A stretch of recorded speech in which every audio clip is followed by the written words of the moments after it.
చెన్నై చెపాకు వేదికగా ఇంగ్లాండ్తో జరిగిన second T20 మ్యాచ్లో ఇండియా ఒక థ్రిల్లింగ్ విక్టరీ కొట్టింది. ఈ మ్యాచ్లో అయితే ఒక నెయిల్ బైటింగ్ ఫినిష్ చూసాం. మన తెలుగు తేజం తిలక్ వర్మ లాస్ట్ వరకు క్రీజ్లో ఉండి మ్యాచ్ని ఫినిష్ చేశాడు. ఒక ఎండ్లో వికెట్లు పడుతున్నా తను మాత్రం ఎక్కడా కంగారు పడకుండా ఇన్నింగ్స్ బిల్డ్ చేసుకుంటూ వచ్చాడు. ఫాస్ట్ బౌలర్స్ మీద కొట్టిన సిక్సెస్ అయితే మైండ్ బ్లోయింగ్ అసలు. ముందుగా టీం చూసుకుంటే నితీష్ రెడ్డి, రింకు సింగ్ ప్లేస్లో ధ్రువ్ జురెల్, వాషింగ్టన్ సుందర్ ప్లేయింగ్ లెవెన్లోకి వచ్చారు. నితీష్ రెడ్డి అయితే రిమైనింగ్ సిరీస్ మొత్తం ఇంజరీ వల్ల రూల్డ్ అవుట్ అయ్యాడు. అండ్ అతని ప్లేస్లో శివం దూబేని ఇంక్లూడ్ చేసుకున్నారు. అండ్ రింకు సింగ్కి ఇంజరీ కన్సర్న్ ఉందంట. ఇంకా మ్యాచ్ విషయానికి వస్తే లాస్ట్ మ్యాచ్లోనే ఫస్ట్ ఓవర్లోనే హర్షదీప్ సింగ్ ఫిల్ సాల్ట్ని అవుట్ చేశాడు. And then Washington Sundar power ప్లేలోనే బౌలింగ్కి వచ్చాడు. బెన్ డకెట్ని ఫస్ట్ బాల్కి అవుట్ చేశాడు. ఒక ఎండ్లో బట్లర్ అయితే మాత్రం అటాకింగ్ ఇంటెంట్తో బ్యాటింగ్ చేశాడు. ఏ బౌలర్ వేసినా సరే ఒకే రేంజ్లో బ్యాటింగ్ చేశాడు. అక్షర్ పటేల్ బౌలింగ్లో ఒక 6 ఒక 4 కొట్టిన హ్యారీ బ్రూక్, వరుణ్ చక్రవర్తి బౌలింగ్లో క్లీన్ బౌల్డ్ అయ్యాడు. అసలు ఆ బాల్ని ఏం చేయాలో కూడా అర్థం కాలేదు అన్నట్టు ఒక స్మైల్ ఎక్స్ప్రెషన్ పెట్టాడు. ఇంకా అప్పటి వరకు అటాకింగ్ చేస్తూ 30 బాల్స్లో 45 రన్స్ కొట్టిన జోస్ బట్లర్ తిలక్ వర్మకి క్యాచ్ ఇచ్చి అవుట్ అయిపోయాడు. ఆ తర్వాత 14 బాల్స్లో 13 రన్స్ కొట్టిన లివింగ్స్టన్ కూడా అక్షర్ పటేల్ బౌలింగ్లో అవుట్ అయ్యాడు. కెప్టెన్ సూర్య అభిషేక్ చేతికి బాల్ ఇచ్చాడు. జెమీ స్మిత్ అదే ఓవర్లో ఒక 6 ఒక 4 కొట్టి తిలక్ వర్మకి క్యాచ్ ఇచ్చి అవుట్ అయ్యాడు. వరుణ్ చక్రవర్తి బౌలింగ్లో వావర్టన్ కూడా క్లీన్ బౌల్డ్ అయ్యాడు. బట్ ఒక ఎండ్లో బ్రైడెన్ కార్స్ మంచి క్యామియో ఇన్నింగ్స్ ఆడాడు. జస్ట్ 17 బంతుల్లోనే 31 రన్స్ చేశాడు. మరీ ముఖ్యంగా అతడు వరుణ్ చక్రవర్తి బౌలింగ్లో 2 బ్యాక్ టు బ్యాక్ సిక్సర్స్ కొట్టాడు. బట్ 17th ఓవర్లో ఫస్ట్ బాల్కే రన్అట్ అయ్యాడు. ఇంకా ఆ తర్వాత చూసుకున్న 11 బంతుల్లో 10 రన్స్ చేసిన అడిల్ రషీద్ హార్దిక్ బౌలింగ్లో అవుట్ అయ్యాడు.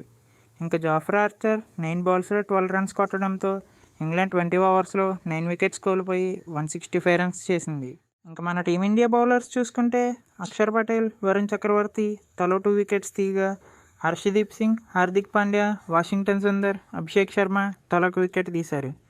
ఇంకా మన వాళ్ళ చేజింగ్ చూసుకుంటే ఎక్కడా కూడా ఈజీగా సాగిపోలేదు. లాస్ట్ మ్యాచ్లో లాగా వన్ సైడ్ మ్యాచ్ అవ్వలేదు. లాస్ట్ ఓవర్ వరకు పట్టు వదలకుండా బ్యాటింగ్ చేశారు. ఓపెనర్ అభిషేక్ శర్మ ఫస్ట్ ఓవర్లోనే 3 బౌండరీస్ కొట్టిన సెకండ్ ఓవర్లో మార్క్వుడ్ బౌలింగ్లో ఎల్బీడబ్ల్యూగా అవుట్ అయ్యాడు. శాంసన్ చూసుకున్న షార్ట్ బాల్ ట్రాప్లో పడి త్వరగా అవుట్ అయిపోయాడు. ఇంకా 3 బౌండరీస్ కొట్టి మంచి టచ్లో కనిపించిన కెప్టెన్ సూర్యకుమార్ యాదవ్ కూడా 12 రన్స్కే బ్రైడెన్ కార్స్కి అవుట్ అయిపోయాడు. దెన్ ధ్రువ్ జురెల్ చూసుకున్న హార్దిక్ పాండ్యా చూసుకున్న తక్కువ రన్స్కి అవుట్ అయిపోయారు. బట్ ఈ ఇన్నింగ్స్లో బిగ్గెస్ట్ పాజిటివ్ ఏంటంటే తిలక్ వర్మ ఒక ఎండ్లో వికెట్స్ పడుతున్నా కానీ ఎక్కడ కూడా తడబడకుండా చాలా మెచ్యూర్డ్గా ఆడాడు. ఇనీషియల్గా ఆర్చర్ బౌలింగ్లో ఒక 4 2 6లు కొట్టిన తర్వాత బ్రైడెన్ కార్స్ బౌలింగ్లో ఒక 6 కొట్టాడు.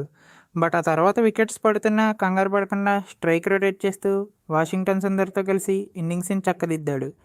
మార్క్వుడ్ బౌలింగ్లో సుందర్ క్యాచ్ డ్రాప్ అయ్యాక అదే ఓవర్లో ఒక 6 2 4లు కొట్టి ఇన్నింగ్స్కి మళ్ళీ ప్రాణం పోశాడు. బట్ తను ఎంతోసేపు క్రీజ్లో నిలవలేకపోయాడు. 19 బాల్స్లో 26 రన్స్ చేసి బ్రైడెన్ కార్స్ వేసిన ఒక చక్కటి బాల్కి బౌల్డ్ అయ్యాడు. ఆ తర్వాత అక్షర్ పటేల్ కూడా పెద్దగా స్కోర్ ఏమీ చేయకుండానే అవుట్ అయ్యాడు. అప్పటికి ఈక్వేషన్ 5 ఓవర్స్లో 40 రన్స్ కావాలి. అప్పుడే తిలక్ వర్మ 2 అద్భుతమైన 6లు కొట్టాడు, అది కూడా జాఫ్రా ఆర్చర్ బౌలింగ్లో. అదే ఓవర్లో హర్షదీప్ బ్యాట్ నుంచి కూడా ఒక బౌండరీ వచ్చింది. దానితో ఈక్వేషన్ కాస్త 24 బాల్స్లో 20 రన్స్కి వచ్చేసింది. అప్పుడే కెప్టెన్ జోస్ బట్లర్ అడిల్ రషీద్కి బాల్ ఇచ్చాడు. తిలక్ వర్మ ఏమాత్రం తీసుకోలేదు. 5th బాల్కి సింగిల్ తీసుకొని నాన్ స్ట్రైకర్ ఎండ్కి వెళ్ళిపోయాడు. అండ్ దెన్ హర్షదీప్ ఒక బిగ్ షాట్కి ట్రై చేసి అవుట్ అయ్యాడు. ఇంకా ఈ సిచ్యువేషన్లో చూసుకుంటే మ్యాచ్ రిజల్ట్ రెండు టీమ్స్కి ఈక్వల్గానే ఉంది. 18th ఓవర్లో బ్రైడెన్ కార్స్ బౌలింగ్లో సింగిల్స్ తీస్తూ స్ట్రైక్ రొటేట్ చేశారు. అండ్ రవి బిష్ణయ్ ఒక మంచి ఫ్లిక్ షాట్తో స్కోర్ని ఇంకాస్త తగ్గించాడు. అండ్ ఆ నెక్స్ట్ ఓవర్లో చూసుకున్న లివింగ్స్టన్ బౌలింగ్లో బిష్ణయ్ ఒక మంచి బౌండరీ కొట్టాడు. ఇంకా లాస్ట్ ఓవర్లో 6 రన్స్ కావాల్సిన అవసరం ఉండగా తిలక్ వర్మ బౌండరీతో మ్యాచ్ ఫినిష్ చేశాడు. ఇంకా ఈ మ్యాచ్లో ఎక్సలెంట్ బ్యాటింగ్తో అద్భుతమైన ఫినిష్ చేసిన Tilak Varma man of the మ్యాచ్గా నిలిచాడు. ఇంకా ఇండియా 5 మ్యాచ్ టీ20 సిరీస్లో 2-0 లీడ్లోకి వెళ్ళిపోయింది. ఇంకా ఇండియా ఈ సిరీస్ గెలవాలంటే కేవలం ఒక్క మ్యాచ్ గెలిస్తే చాలు. సో చూద్దాం మరి ఇండియా ఈ సిరీస్ గెలుస్తుందేమోనని. Thank you for watching.